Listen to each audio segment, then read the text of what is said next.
Hadirin sidang jamaah Jumat yang dimuliakan Allah. Pertama dan paling utama, marilah kita tingkatkan ketakwaan kita kepada Allah dengan arti sesungguhnya, yakni melaksanakan segala perintah-perintah Allah dan selalu menjauhi larangan-larangan.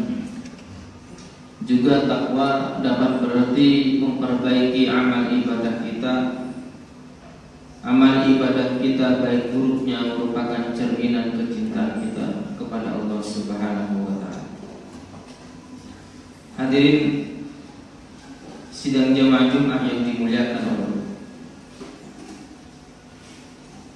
Hari ini kita merasakan virus corona menyebar sudah seantero dunia. Ini sudah diprediksi oleh pakar kesehatan 5 tahun yang lalu. Tepatnya pada tahun 2015. Karena penyakit menular, pandemi ini sudah ratusan tahun. Bahkan sudah ada sejak zaman baginda Rasulullah SAW, bahkan sudah ada pada zaman Khalifah Umar bin Khattab.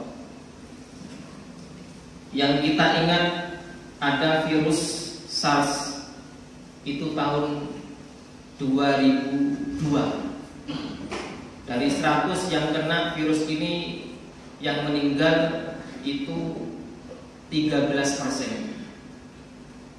Kemudian pada tahun 2011 ada virus namanya virus MERS. Itu lebih ganas lagi, 100% yang kena, yang meninggal 30-40%. Ada virus yang menjalar hanya di Afrika, karena kebetulan di desa-desa tidak sampai ke kota dan tidak menjalar ke seluruh dunia. Itu namanya virus Ebola.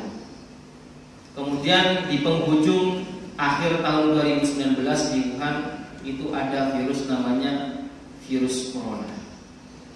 Ini sudah diprediksi oleh pakar kesehatan sejak 5 tahun yang lalu.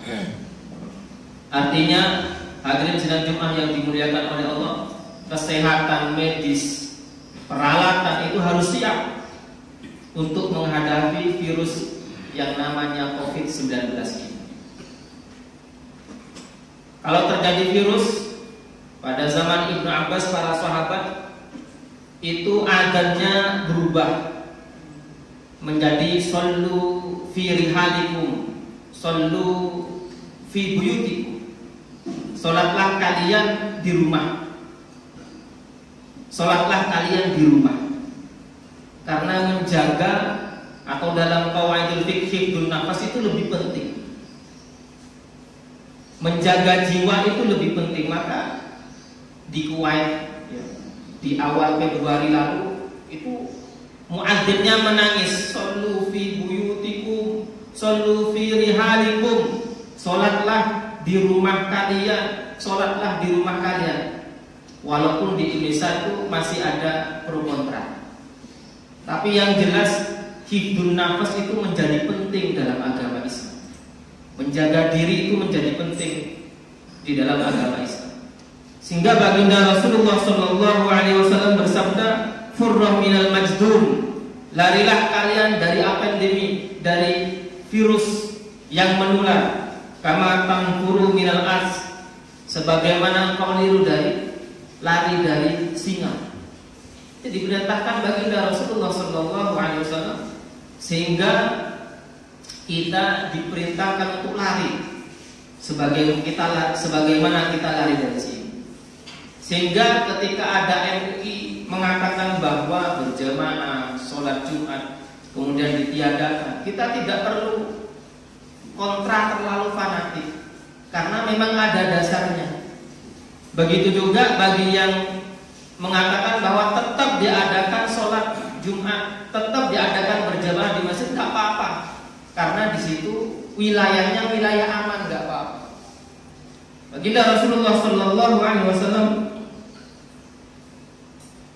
bersabda pada kesempatan yang lain, "Idza sami'tumut ta'un," ketika engkau mendengar tentang ta'un, wabah virus yang menular, bi'ardin dalam satu wilayah, fala tadkhuluna, maka kau jangan masuk di wilayah itu. Dilarang, haram.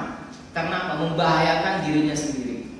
Wa idza waqa'a bi ardin, dan ketika taun atau wabah itu berada di suatu wilayah, wa antum fiha, sedangkan kamu berada di dalamnya, fala takhruju minha, maka jangan keluar. Artinya ketika ada wilayah yang kena virus, harusnya lockdown, maka dia tidak boleh mudik. Karena apa? Berbahaya bagi kampung-kampungnya. Karena daerah itu wabah virus sudah menjalar kemana-mana. Ketika dia mudik, maka yang berbahaya adalah saudaranya, tetangganya, bahkan orang tuanya. Maka anjuran pemerintah memang betul, tidak boleh mudik. Karena khawatir virus ini tambah menjalar kemana-mana, ke kampung kita, keluarga kita, orang tua yang kita cinta.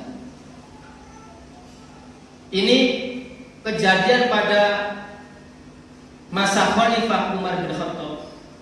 Ketika Khalifah Umar bin Khattab itu mau pergi ke Damaskus, kebetulan gubernur di Damaskus itu sahabat Abu Ubaidah. Sahabat Abu Ubaidah mengerti bahwa Damaskus sudah kena virus, sudah kena taun. Maka beliau bertemu dengan Khalifah Umar bin Khattab di pertengahan jalan sebelum masuk ke Damaskus. Khalifah Umar, kita ngasih informasi bahwa Damaskus kena virus, kena taun, kena wabah.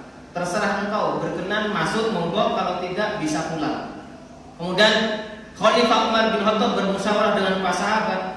Ketika sudah bermusyawarah, beliau memutuskan untuk pulang ke Madinah.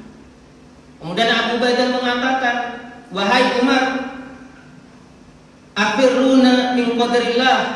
Ya Umar, apa kamu lari dari qadar Allah, ketentuan Allah? Maka Sayyidina Umar, karena yang menanyakan adalah sahabat Nabi Abu Ubaidah, maka Umar bin Khattab menjawab, na'am, firaran min qadarillah ila qadarillah. Saya akan lari dari ketentuan Allah menuju ketentuan Allah yang lain, menuju menyelamatkan diri daripada mati dengan putus asa, mati dengan tidak punya daya apa-apa. Artinya kita mati fi sabilillah itu luar biasa, tapi kalau mati konyol itu jangan. Makanya baginda Rasulullah SAW jangan masuk ke wilayah yang berada wabah menular atau penyakit yang menular. Hadirin sidang Jumat yang dimuliakan oleh Allah. Kemudian Islam sejak 14 abad yang lalu sudah menyatakan, sudah meyakini, sudah memberikan konsep tentang kebersihan.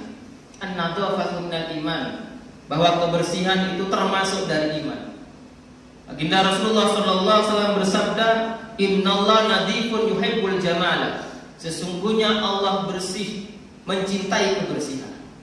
Baginda Rasulullah SAW menganjurkan kita umatnya untuk cuci tangan sebelum makan, agar tidak ada bakteri virus di tangan kita. Cuci tangan ketika bangun tidur, biar tidak ada bakteri di tangan kita. Kebersihan itu, kalau dalam Al-Quran disebutkan, Innallaha yuhibbut tawwabina wa yuhibbul mutatahhirin. Sesungguhnya Allah mencintai orang yang bertaubat, juga mencintai orang yang bersih, orang yang suci. Hadirin sidang Jumat yang dimuliakan oleh Allah, walaupun kita berada di rumah, maka ulama katakan, berpedoman pada hadis, sama pahalanya ketika kita sholat di masjid. Idza maridul 'abdu aw safar, katabalahu masnu ma kana ya'malu muqiman shahiha, rawahul Bukhari. Ketika dia sakit, ketika dia dalam keadaan musafir istiqomah sholat di masjid, kemudian karena ada sesuatu yang menghalanginya, kemudian dia tidak sholat berjamaah di masjid, dia sholat di rumah, maka pahalanya sama ketika dia dalam keadaan sehat atau dalam keadaan mukim, tidak musafir. Oleh karena itu, kita jaga dengan social distancing kita, jaga jarak kita.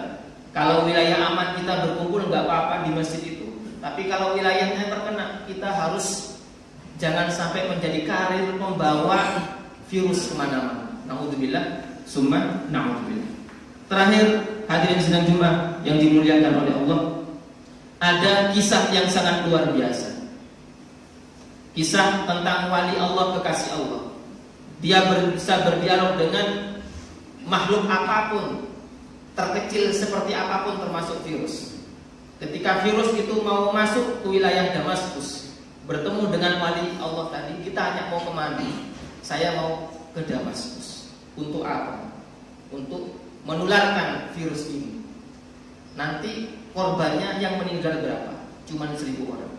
Ternyata selama berbulan-bulan di Damaskus, kemudian keluar selesai tugasnya, ketemu dengan wali tadi, mau pulang, iya. Katanya yang meninggal cuma 1.000 orang. Tetapi yang meninggal sekarang bukan 1.000 tapi 50.000 orang. Kemudian virus mengatakan bahwa yang 49.000 itu karena terlalu panik dan ketakutan. Maka betul kata Ibnu Sina mengatakan bahwa al-wahmu nisbudda, kepanikan, ketakutan itu adalah separuh dari penyakit. Separuh dari penyakit adalah ketakutan, kepanikan. Imun kita semakin drastis turun, sehingga ketika virus datang itu langsung menusuk dan tidak bisa terobati. Sedangkan imun yang kuat itu perlu bahagia, perlu tenang. Makanya Krishna mengatakan wal itmanu nisbudda, wal itmanu nisbuddawa, sedangkan ketenangan, tidak panik, itu adalah separuh dari obat. Kemudian yang ketiga, Ibnu Sina mengatakan wasabru nisbusifat, sedangkan kesabaran itu separuh dari kesembuhan. Hadirin sidang Jumat yang dimuliakan oleh Allah, semoga tidak terlalu panik kita dengan adanya virus. Segala virus atau penyakit mesti ada obatnya. Salah satu obat, kita berdoa kepada Allah, berusaha mencari vaksinnya dan penawarnya.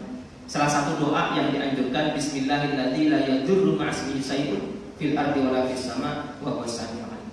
Semoga kita semua yang berada di sini, saudara kita, tetangga kita, anak, cucu kita dijauhkan dari virus corona ini, dan semoga dihilangkan dari dunia, termasuk dihilangkan di negara kita Indonesia. Amin ya rabbal alamin. Itu saja yang Khatib sampaikan, semoga bermanfaat, dan kita doakan saudara-saudara kita yang sakit semoga lekas disembuhkan. Amin ya rabbal alamin. A'udzubillahi minasyaitonir rajim. Bismillahirrahmanirrahim.